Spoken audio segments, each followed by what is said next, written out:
Sabi ni Jinggoy sa ni Joel Villanueva, di raw nila mapapayagan na masira ang kanilang malinis na pangalan. Kasi sabi ni Joel Villanueva, malinis ang pangalan na pinamana sa kanya ng kanyang mga magulang. Hindi niya raw papayagan na masira ito. Wow. Galit, galit yung dalawa mga kabunyog. Kasi yung pagdinig sa kamera, isinalang doon si dating assistant district engineer, na naging district engineer din si Bryce Hernandez. Talagang dinitalye ni Bryce Hernandez.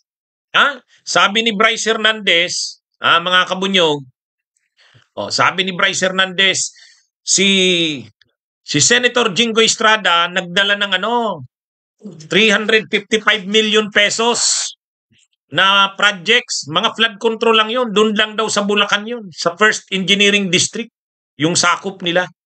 Ang komisyon na kinukuha ni Jinggoy doon, 30%. 30%. Ganon din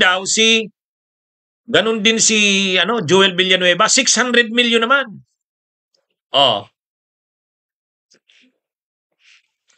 Ngayon, may mga pictures, yung pera na dinadala doon sa District Engineering Office. Saka doon may bahay silang pinag-i-stackan na doon ng pera. Pag dinadala yung pera, ini-stack nila doon sa Ngayon, pagkatapos ng expose ni District Engineer Bryce Hernandez, galit si Jinggoy kaagad-agad nag-press con. Nag-press con si Jinggoy, mga kabunyog. Sabi niya, hindi ko kilala yung yung Bryce Hernandez na yan.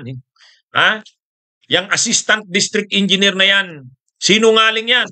Sabi niya, hindi ko kilala yan. Sabi ni Jinggoy. Actually, hindi naman kiniklaim ni Assistant District Engineer Bryce Hernandez, hindi naman kiniklaim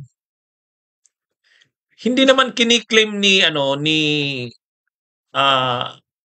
Bryce Hernandez na magkakilala sila ni Jinggoy.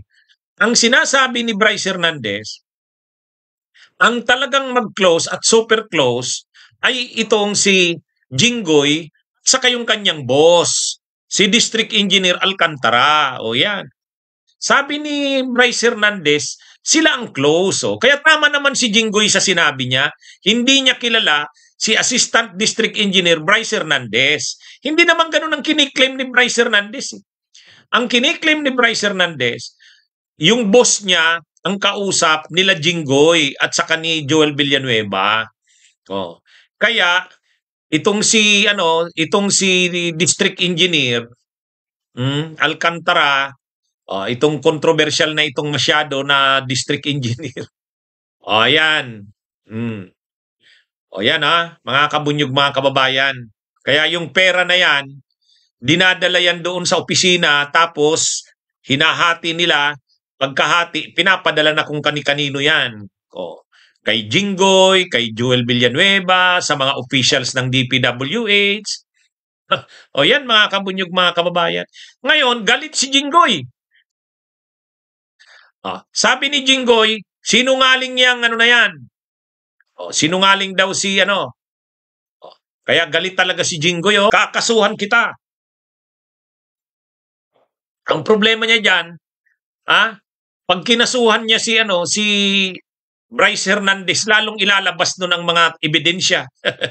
Kasi siyempre, pag kinasuhan mo, di papatunayan niyang hindi siya nagsisinungaling.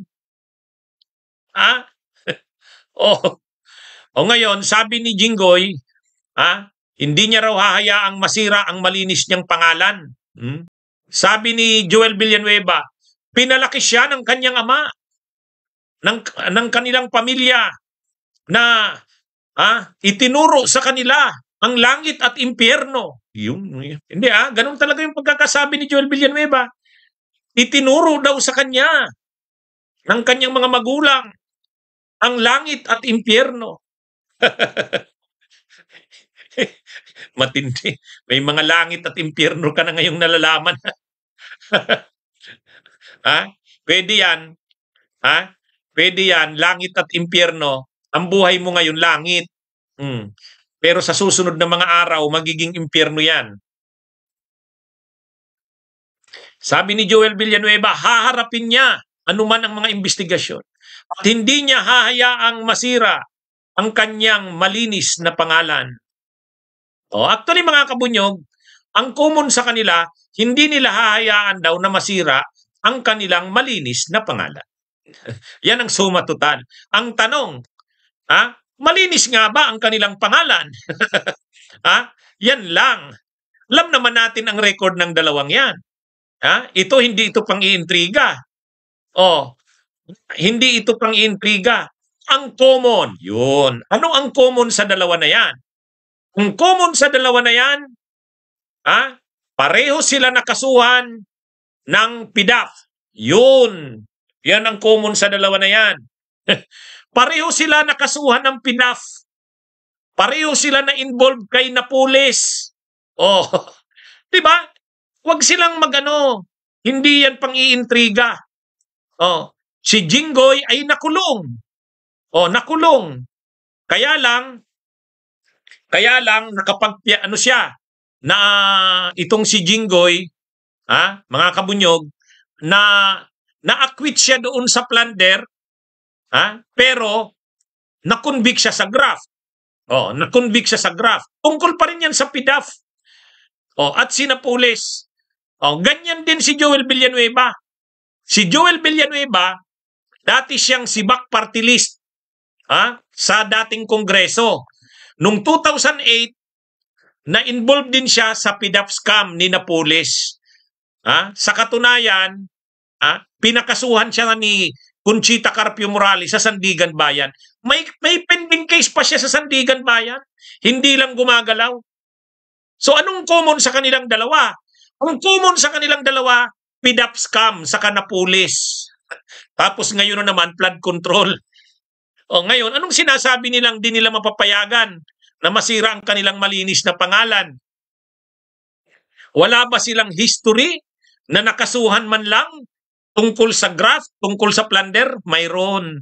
Si Jinggoy nakasuhan ng plunder, nakulong. Nakasuhan ng graft. Ang naging resulta, na-acquit siya sa plunder, pero na-convict sa graft. Naka-appeal siya ngayon. Naka-appeal siya ngayon. Naka-appeal sa Korte Suprema ang ano niya.